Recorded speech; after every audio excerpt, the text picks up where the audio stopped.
പൊന്നാനി ലോക്സഭാ മണ്ഡലം കേരള രാഷ്ട്രീയത്തിന്റെ ഭാവി നിശ്ചയിക്കുന്ന ദിശാസൂചികയായി മാറുമോ എന്ന ചോദ്യമാണ് ഈ ഇലക്ഷനിൽ ഏറ്റവും പ്രധാന ചർച്ചാ വിഷയമാകുന്നത്. അത് എങ്ങനെയെന്ന് പ്രേക്ഷകർ ചിന്തിക്കുന്നുണ്ടാകും. KS ഹംസയാണ് പൊന്നാനിയിലെ ഇടതുമുന്നണി സ്ഥാനാർത്ഥി, LDF സ്ഥാനാർത്ഥി എന്ന് ഉറപ്പായിട്ടുണ്ട്, ഔദ്യോഗികമായി പ്രഖ്യാപിച്ചു കഴിഞ്ഞു. UDFന്റെ സ്ഥാനാർത്ഥി ആരാണ് എന്ന് ഇതുവരെയും പ്രഖ്യാപിച്ചിട്ടില്ല. മുസ്ലിം ലീഗിനാണ് സീറ്റ് നൽകിയിരിക്കുന്നത്. അതിൽ മാറ്റമുണ്ടാകില്ല. എങ്കിലും സ്ഥാനാർത്ഥി ആരാണ് എന്ന കാര്യത്തിൽ ഇപ്പോഴും അനിശ്ചിതത്വം തുടരുകയാണ്. ET മുഹമ്മദ് ബഷീറാണ് സിറ്റിംഗ് MP. അദ്ദേഹത്തിന് മലപ്പുറത്തേക്ക് മാറണം എന്ന ആഗ്രഹമുണ്ട്. അക്കാര്യം അദ്ദേഹം കോൺഗ്രസ് നേതൃത്വത്തെ അറിയിച്ചിട്ടുണ്ട്. അതനുസരിച്ചുള്ള മാറ്റമുണ്ടാകും എന്ന് തന്നെയാണ് മുസ്ലിം ലീഗ് കേന്ദ്രങ്ങളിൽ നിന്ന് അറിയുന്നത്. അങ്ങനെയാണെങ്കിൽ UDF സ്ഥാനാർത്ഥി അബ്ദുൾ സമദ് സമദാനിയായിരിക്കും. മലപ്പുറത്തെ സിറ്റിംഗ് MP പൊന്നാനിയിലേക്ക് മാറാനുള്ള സാധ്യത വളരെ വളരെ കൂടുതലാണ്. അതല്ല, പുതിയൊരാളുടെ പേര് ഇനിയിപ്പോൾ ഉയർന്നു വരുമോ എന്നറിയില്ല. അങ്ങനെയാണെങ്കിൽ അബ്ദുൾ സമദ് സമാധാനിയോ അല്ലെങ്കിൽ ET മുഹമ്മദ് ബഷീറോ രാജ്യസഭയിലേക്ക് പോകാനുള്ള സാധ്യതയും ഉണ്ട്. യുവജനങ്ങൾ, പ്രത്യേകിച്ച് യൂത്ത് ലീഗ് നേതാക്കൾ യൂത്ത് ലീഗിന് സീറ്റ് നൽകണം എന്ന ആവശ്യവുമായി രംഗത്ത് വന്നിട്ടുണ്ട്. അങ്ങനെയാണെങ്കിൽ ഒരു യൂത്ത് ലീഗ് നേതാവ് പൊന്നാനിയിൽ മത്സരിക്കട്ടെ, അതോടൊപ്പം തന്നെ ET മുഹമ്മദ് ബഷീർ രാജ്യസഭയിലേക്ക് പോകട്ടെ എന്ന തീരുമാനത്തിലേക്ക് മുസ്ലിം ലീഗ് എത്തുമോ എന്ന കാര്യവും ചിന്തിക്കേണ്ടതുണ്ട്. ഏതായാലും ചർച്ച ലീഗിനകത്ത് നടക്കുകയാണ്. ഏതാനും മണിക്കൂറുകൾക്ക് തന്നെ ആ തീരുമാനം നമുക്ക് അറിയാനും കഴിയും. എന്നാൽ പൊന്നാനിയിൽ മത്സരിക്കുന്ന LDF സ്ഥാനാർത്ഥി പൊന്നാനിയിൽ എത്തിക്കഴിഞ്ഞു. മണ്ഡലത്തിൽ പ്രചാരണ പരിപാടികൾ ആരംഭിച്ചു കഴിഞ്ഞു. അത്തരം വാർത്തകളും പൊന്നാനിയിൽ നിന്ന് വരുന്നുണ്ട്. അദ്ദേഹം നേരത്തെ മുസ്ലിം ലീഗിന്റെ മുതിർന്ന നേതാവായിരുന്നു. മുസ്ലിം ലീഗിന്റെ സംസ്ഥാന സെക്രട്ടറിയാണ്. മുസ്ലിം ലീഗിൽ നിന്ന് അദ്ദേഹത്തെ പുറത്താക്കി. മുസ്ലിം ലീഗിനകത്ത് മുസ്ലിം ലീഗ് നേതാക്കൾക്കെതിരെ, പ്രത്യേകിച്ച് PK കുഞ്ഞാലിക്കുട്ടിക്കെതിരെ രൂക്ഷ വിമർശനം ഉന്നയിച്ച നേതാവാണ് KS ഹംസ. അദ്ദേഹത്തെയാണ് മുസ്ലിം ലീഗിൽ നിന്ന് പുറത്താക്കുന്നത്. അങ്ങനെയാണ് അദ്ദേഹം KS ഹംസ LDFന്റെ സ്ഥാനാർത്ഥിയാകുന്നത്. നേരത്തെ മലപ്പുറം ജില്ലയിൽ കുഞ്ഞാലിക്കുട്ടിക്കെതിരെ ആരോപണം ഉന്നയിച്ച് മുസ്ലിം ലീഗിൽ നിന്ന് പുറത്തുപോയി കുഞ്ഞാലിക്കുട്ടിക്കെതിരെ മത്സരിച്ച് കുഞ്ഞാലിക്കുട്ടിയെ തോൽപ്പിച്ച് കേരളത്തിൽ മന്ത്രി വരെയായ നേതാവുണ്ട്. അദ്ദേഹത്തിന്റെ പേരാണ് KT ജലീൽ. അതേപോലെ സമാന്തരമായ ഒരു സംഭവമാണ് ഇപ്പോഴും KS ഹംസയുടെ കാര്യത്തിലുമുള്ളത്. കുഞ്ഞാലിക്കുട്ടിയെ വിമർശിക്കുന്നു, മുസ്ലിം ലീഗിന്റെ തട്ടകത്തിൽ മത്സരിക്കുന്നു. അങ്ങനെ ജയിക്കുമോ ഇല്ലയോ എന്നത് മറ്റൊരു കാര്യം. അത് നമുക്ക് പിന്നീട് അറിയാൻ കഴിയുന്നതേയുള്ളൂ. എന്നിരുന്നാലും കോൺഗ്രസിനെയും മുസ്ലിം ലീഗിനെയും KS ഹംസയുടെ സ്ഥാനാർത്ഥിത്വം ഞെട്ടിച്ചിട്ടുണ്ട്. KS ഹംസ അവിടെ മത്സരിക്കുന്നത് അരിവാൾ ചുറ്റിക നക്ഷത്രം അടയാളത്തിലാണ്. അരിവാൾ ചുറ്റിക നക്ഷത്രം അടയാളത്തിൽ അവിടെ അവസാനമായി മത്സരിച്ചത് 1971 MK കൃഷ്ണനാണ്. MK കൃഷ്ണൻ അവിടെ അരിവാൾ ചുറ്റിക നക്ഷത്രം അടയാളത്തിൽ മത്സരിച്ച് വിജയിച്ചിട്ടുണ്ട്. അതിനുശേഷം 53 വർഷത്തിന് ശേഷമാണ് അരിവാൾ ചുറ്റിക നക്ഷത്രം അടയാളത്തിൽ ഒരു സ്ഥാനാർത്ഥി പൊന്നാനിയിൽ വരുന്നത് എന്നോർക്കണം. അത് പൊന്നാനിയിലെ CPM-കാർക്ക് വലിയ തോതിലുള്ള ആവേശമുണ്ടാക്കിയിട്ടുണ്ട് എന്ന കാര്യത്തിൽ സംശയമേ ഇല്ല. 53 വർഷവും സ്വതന്ത്ര പരീക്ഷണമാണ് LDF പൊന്നാനിയിൽ നടത്തിക്കൊണ്ടിരുന്നത്. ആ സ്വതന്ത്ര പരീക്ഷണം ഒരിക്കലും വിജയത്തിലെത്തിക്കാൻ CPIM-ന് LDF-ന് കഴിഞ്ഞിരുന്നുമില്ല. പിന്നീട് CPI-ക്ക് സീറ്റ് നൽകി. പിന്നെ CPI സ്ഥാനാർത്ഥികളാണ് മത്സരിച്ചുകൊണ്ടിരുന്നത്. CPI-ക്കും അവിടെ നിലം തൊടാൻ കഴിഞ്ഞില്ല. പൊന്നാനി അങ്ങനെ മുസ്ലിം ലീഗിന്റെ ഉറച്ച കോട്ടയായി തുടരുകയാണ്. 1977 GM വനാത്തുവാലയിലൂടെയാണ് പൊന്നാനി മുസ്ലിം ലീഗ് പിടിച്ചെടുക്കുന്നത്. അതിനു മുമ്പ് നേരത്തെ പറഞ്ഞതുപോലെ 71 MK കൃഷ്ണൻ അരിവാൾ ചുറ്റിക നക്ഷത്രം അടയാളത്തിൽ മത്സരിച്ച് വിജയിച്ചതാണ് അവിടെ. പിന്നീട് 1977 GN വനാത്തുവാല പൊന്നാനിയിൽ മത്സരിക്കുന്നു. അങ്ങനെ മുസ്ലിം ലീഗ് വിജയിക്കുന്നു. അതിനുശേഷം മുസ്ലിം ലീഗിന് തിരിഞ്ഞു നോക്കേണ്ടി വന്നിട്ടില്ല. അവിടെ മുസ്ലിം ലീഗിന്റെ കുത്തകയായി തുടരുകയായിരുന്നു. അതിനുശേഷം 1977 മുതൽ സ്വതന്ത്ര പരീക്ഷണമാണ് പൊന്നാനി മണ്ഡലത്തിൽ LDF സ്വീകരിച്ചു വരുന്നത്. 1977 GM വനാത്തുവാലയ്ക്കെതിരെ മത്സരിച്ചത് മൊയ്തീൻ കുട്ടിഹാജിയാണ്. അഖിലേന്ത്യാ ലീഗ് നേതാവായ മൊയ്തീൻ കുട്ടിഹാജി പക്ഷേ പരാജയപ്പെട്ടു. GN വനാത്തുവാല വിജയിച്ചു. അതിനുശേഷം 1980 ആര്യടൻ മുഹമ്മദ് അന്ന് A കോൺഗ്രസ് നേതാവായിരുന്നു. AK ആന്റണിയുടെ നേതൃത്വത്തിലുള്ള A കോൺഗ്രസ് അന്ന് LDF-ന്റെ ഭാഗമായിരുന്നു. അങ്ങനെ ആര്യടൻ മുഹമ്മദ് 1980 LDF സ്ഥാനാർത്ഥിയായി പൊന്നാനിയിൽ മത്സരിച്ചിരുന്നു. പക്ഷേ പരാജയപ്പെട്ടു. 1984 മുതൽ 2009 വരെ CPI-യുടെ സ്ഥാനാർത്ഥിയാണ് അവിടെ മത്സരിച്ചത്. അവർക്കാർക്കും വിജയിക്കാൻ കഴിഞ്ഞില്ല.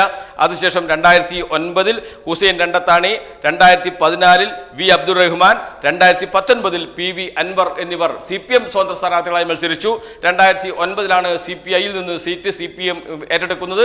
അതിനുശേഷം നടത്തിയ സ്വതന്ത്ര പരീക്ഷണങ്ങൾ മുഴുവൻ പരാജയപ്പെടുകയാണ് ചെയ്തത്.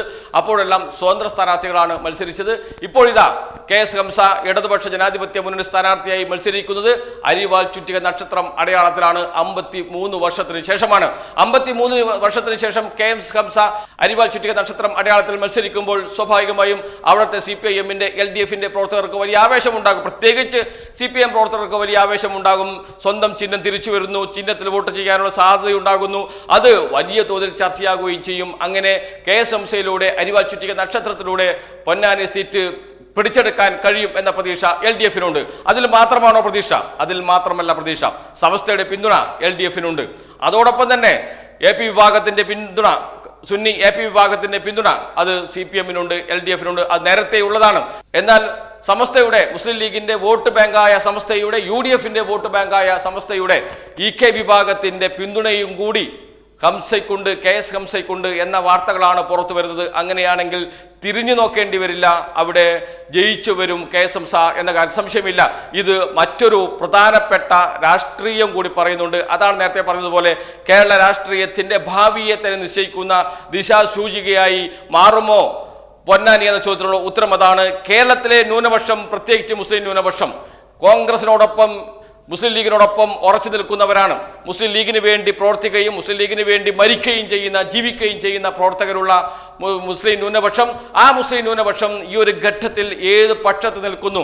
LDF-നോടൊപ്പം നിൽക്കുന്നോ അതല്ല UDF-നോടൊപ്പം നിൽക്കുന്നോ എന്ന വലിയ ചോദ്യമാണ് ഉയർന്നത്.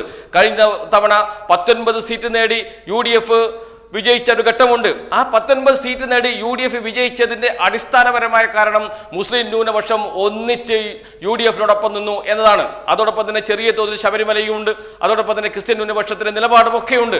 ന്യൂനപക്ഷം, പ്രത്യേകിച്ച് മുസ്ലിം ന്യൂനപക്ഷം ഒന്നടങ്കം ഒറ്റക്കെട്ടായി UDF-നോടൊപ്പം നിന്നു എന്ന കാര്യത്തിൽ യാതൊരു സംശയവുമില്ല. അതുകൊണ്ട് തന്നെയാണ് 19 സീറ്റിൽ വിജയിച്ചു വരാൻ അന്ന് കോൺഗ്രസിന് കഴിഞ്ഞത്. ആ മുസ്ലിം ന്യൂനപക്ഷം ഇന്ന് എവിടെ നിൽക്കുന്നു എന്ന ചോദ്യമാണ് ഉയർന്നത്. മുസ്ലിം ലീഗിന്റെ നിലപാട്, അല്ലെങ്കിൽ മുസ്ലിം ലീഗിനെ നിരന്തരമായി അവഹേളിക്കുന്ന കോൺഗ്രസിന്റെ നിലപാട്, ആ നിലപാടിനുള്ള പ്രതിഷേധം അവരുടെ മനസ്സിലുണ്ട്. അതോടൊപ്പം തന്നെ ദേശീയ പ്രശ്നങ്ങളിൽ, പൗരത്വ ഭേദഗതിയുമായി ബന്ധപ്പെട്ട പ്രശ്നങ്ങൾ, ഏകീകൃത സിവിൽ കോഡുമായി ബന്ധപ്പെട്ട പ്രശ്നങ്ങൾ, എന്തിനേറെ പറയുന്നു ബുൾഡോസറുകൾ, മുസ്ലിം ന്യൂനപക്ഷം താമസിക്കുന്ന ഇടങ്ങളിലേക്ക് BJP സർക്കാർ ബുൾഡോസറുകൾ അയക്കുന്ന ഘട്ടത്തിൽ അതിനെതിരെ പ്രതിഷേധിക്കാൻ എവിടെ പോയി ഈ കോൺഗ്രസ് MP-മാർ എന്ന ചോദ്യം അന്ന് തന്നെ ഉയർന്നു വന്നിരുന്നു. ദില്ലിയിൽ നാം കണ്ടതാണ്, ഒറ്റയ്ക്ക് നിന്ന് പോരാടി ജയിക്കുന്ന CPIM-ന്റെ പോൾ ബ്യൂറോ അംഗം ബൃന്ദ കാരാട്ടിന്റെ ഒരു കരുത്ത് നാം കണ്ടതാണ്.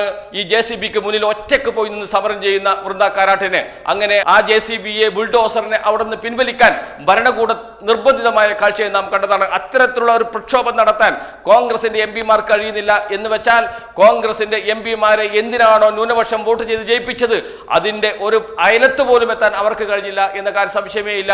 അവരുടെ ലോക്സഭയിലെ, പാർലമെന്റിലെ പ്രവർത്തനങ്ങളും പാർലമെന്റിന്റെ പുറത്തുള്ള പ്രവർത്തനങ്ങളും ഒക്കെ വിചാരണ ചെയ്യപ്പെടുന്ന അവസ്ഥയിലേക്ക് കേരളത്തിലെ വോട്ടർമാർ ചിന്തിച്ചു തുടങ്ങിയിട്ടുണ്ട്.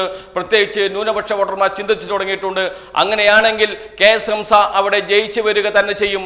അങ്ങനെയാണെങ്കിൽ അത് കേരള രാഷ്ട്രീയത്തിലെ മറ്റൊരു മാറ്റത്തിന്റെ സൂചനയാകും. കാരണം ന്യൂനപക്ഷം, പ്രത്യേകിച്ച് മുസ്ലിം ന്യൂനപക്ഷം ഒന്നിച്ച് LDF-നോടൊപ്പം നിൽക്കുകയാണെങ്കിൽ കേരളത്തിലെ ചരിത്രം തന്നെ മാറുമെന്ന കാര്യം സംശയമില്ല. അതിലേക്കാണ് കാര്യങ്ങൾ പോകുന്നത്.